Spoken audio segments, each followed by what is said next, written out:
Australia, South Africa, England, and West Indies. These are the top four of the ICC Women's T20 World Cup 2026.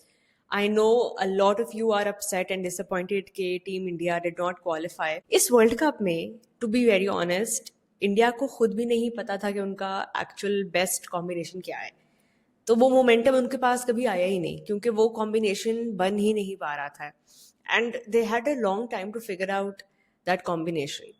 खैर, India के ऊपर हम अभी मैं detail में बात करूंगी, बट पहले I want to talk about जिस तरह अनबीटन ऑस्ट्रेलिया ने अपना स्पॉट बनाया है in the semifinal. South Africa जो कि अपने मैचेस जीत के, वो भी उनका भी बहुत अप एंड डाउन रहा है पूरा ग्रुप स्टेज. उनकी कुछ परफॉर्मर्स हैं, मैरिजन कैप हैं, वुलवार्ड हैं, जो कि कंसिस्टेंटली उनके लिए परफॉर्म कर रहे हैं. उनके सीनियर प्लेयर्स हैं इस टीम में, उनको पता है सीनियरिटी का. लेकिन फिर भी their fate was not just in their hand. तो जो इंग्लैंड और जो इंडिया और ऑस्ट्रेलिया वाला मैच था उसके ऊपर डिपेंड करता था. खैर, इंडिया नहीं जीत पाया. South Africa made it through to the top four. और अब जो है असल कहानी शुरू होगी between these top four Nations.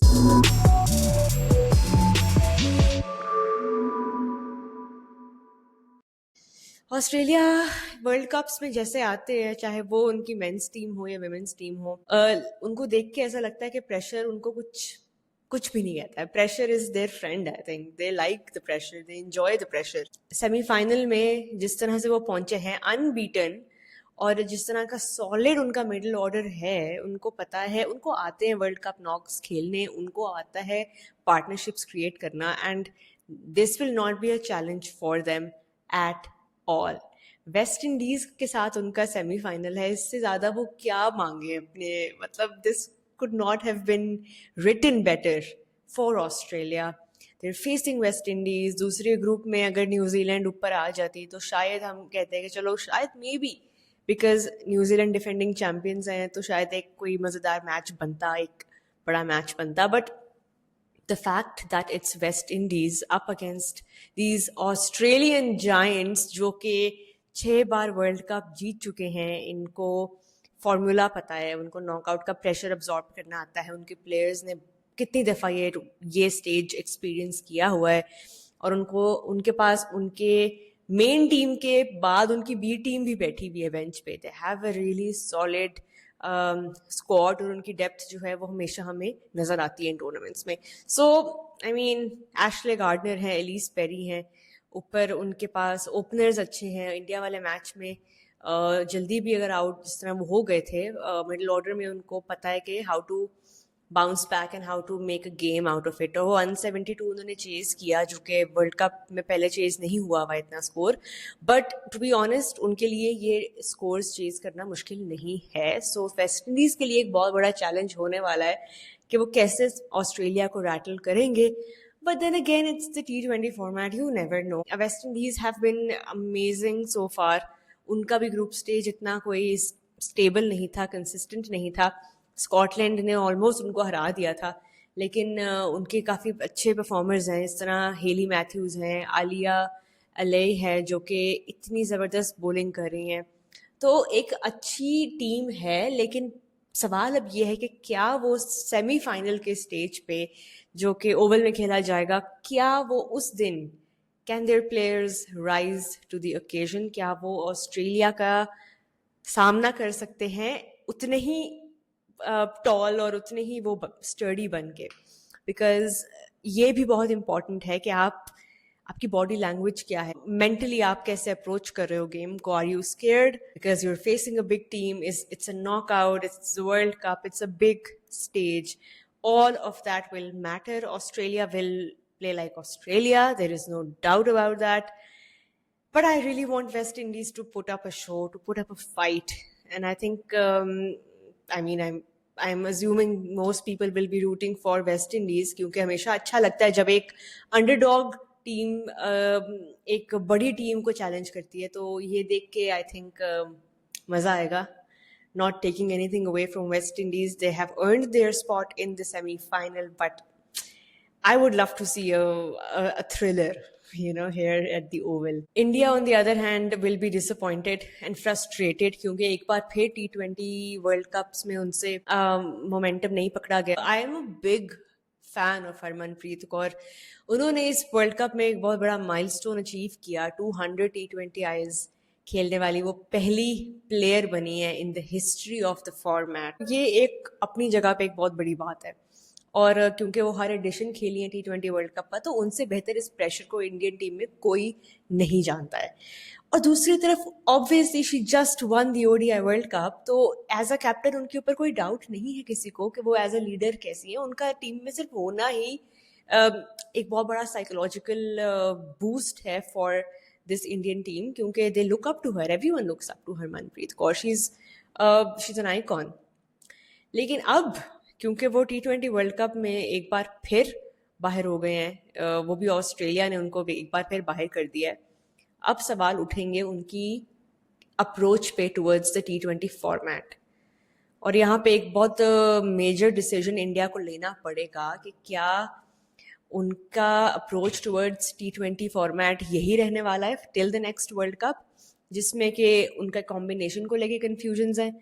और Harmanpreet Kaur as a captain, I admire her because उन्होंने अभी ODI वर्ल्ड कप लिफ्ट किया है. But is she the right choice to lead India till the next T20 world cup? और अगर इसका जवाब है नहीं for the Indian team, then they need to make a decision fast, क्योंकि जाहिर है आपको ODI वर्ल्ड कप जितना टाइम नहीं मिलता है बिटवीन द 2 वर्ल्ड कप्स. आपको 2 साल मिलते हैं और आपने उसी टाइम में limited number of T20 eyes खेलने होते हैं. तो एक तो ये चीज़ होगी. दूसरी चीज़ ये है कि इंडिया की बैटिंग में वो फायर पावर नहीं है, विच इज़ वेरी कन्फ्यूजिंग, क्योंकि इंडिया के पास इतना ज़बरदस्त टैलेंट है जो कि अब बाहर आ रहा है, सामने आ रहा है बिकॉज ऑफ द WPL. लेकिन still they are not able to find a finisher. They are not able to find that explosive x factor player जो कि शेप शिफ्ट कर सके, जो कि थोड़ी देर लंबी भी इनिंग्स को चला सके, मैच को फिनिश कर सके if you are losing wickets. Lower down the order 5 या 6 पे आके someone who can fire, but at the same time someone who can also stabilize and थोड़ी देर के लिए खड़े रह सके प्लेयर. ऐसी प्लेयर उनको चाहिए और अभी तक उनको ऐसे प्लेयर नहीं मिल पाए. ऋचा घोष के साथ एक कोई सपोर्ट करने वाला वहां पे उस पोजीशन पे होना चाहिए. एक और चीज जो इंडिया ने मिस की है इस वर्ल्ड कप में, वो ये है कि उनकी तरफ से कोई फास्ट बॉलर सामने नहीं आया जिसने इंग्लैंड की कंडीशंस को यूटिलाइज किया हो, स्विंग को यूटिलाइज किया हो. बाकी प्लेयर्स जो हैं बाकी टीम्स की, मैरिजन कैप है, फातिमा सना है, वेस्ट इंडीज़ की प्लेयर हैं आलिया अले, इनकी बॉलर्स ने फिर भी यूटिलाइज किया कंडीशंस को. और फास्ट बॉलिंग हमें अच्छी, स्विंग बॉलिंग अच्छी देखने को मिली, जो कि आप एक्सपेक्ट करते हो कि इंग्लैंड आप जा रहे हो वर्ल्ड कप खेलने, so you would have someone on the bench who could come in and play that role for you. तो यहाँ पे भी इंडिया थोड़ा सा कंफ्यूज नजर आया. फिर वो रन्स भी दे रहे हैं towards the end, power play में भी कुछ रन्स वो दे रहे हैं एक्स्ट्रा, जो कि जहाँ पे बच सकते थे रन्स. सो आई थिंक कि जो चीज़ें एक्सपोज हुई हैं इंडिया की, वो उस पर ज़रूर काम करेंगे, क्योंकि उनके पास कमी तो नहीं है टैलेंट की. पर एट द सेम टाइम जो सबसे इम्पोर्टेंट चीज़ है वो यही है कि इंडिया कैप्टनसी को लेके क्या सोच रहा है. I really love Harmanpreet Kaur, but I don't think that she is the right choice to lead India till the next T20 World Cup. Maybe someone like Smriti Mandhana, who has a fantastic record in the women's IPL, maybe she could be handed over the captaincy. और एक नया fresh perspective लाएं team के अंदर, new energy, new perspective, new leadership. And obviously थोड़ी सी role clarity अगर आ जाए तो ये इंडियन टीम इन्हीं सेम प्लेयर्स के साथ जो है वो बहुत फॉर्मिडेबल नजर आएगी, बहुत मजबूत नजर आएगी for the next T20 World. Looking at England, the way that they have played so far in this World Cup, unbeaten जा रहे हैं वो भी, और बड़ा रिलैक्स्ड नजर आ रही है इंग्लैंड की टीम, बहुत स्टेबल नजर आ रही हैं. और जाहिर है वो होम टीम है, इन कंडीशंस को वो जानती हैं. और क्योंकि अब सेमीफाइनल ओवल में खेला जाएगा and they will be playing South Africa in the semi-final. It's going to be exciting, लेकिन साउथ अफ्रीका जैसा ओपोनेंट अगर आपको मिल रहा है नॉकआउट में ना, तो आप श्योर नहीं हो सकते हो कि क्या होने वाला, बिकॉज यू डोंट नो ये कौन सा साउथ अफ्रीका टर्न अप करेगा। क्या ये वो वाला साउथ अफ्रीका होगा जो कि प्रेशर में आके क्रम्बल कर जाते हैं because you have such high expectations from them, या फिर ये वो वाला साउथ अफ्रीका होगा जो कि वो जिस तरह एक अनबीटन रन में जा रहे होते हैं और वो एक फ्रेश पर्सपेक्टिव और फ्रेश एनर्जी के साथ नॉकआउट में आते हैं। You never know with this South African team. I think it's hard to tell, it's hard to say. Group stage उनका इतना ज्यादा स्टेबल नहीं गया था, लेकिन now that they are in the semifinal, you don't know which South Africa is going to turn up. That being said, I do think England are the favorites, obviously going into this semi-final क्योंकि वो home team है।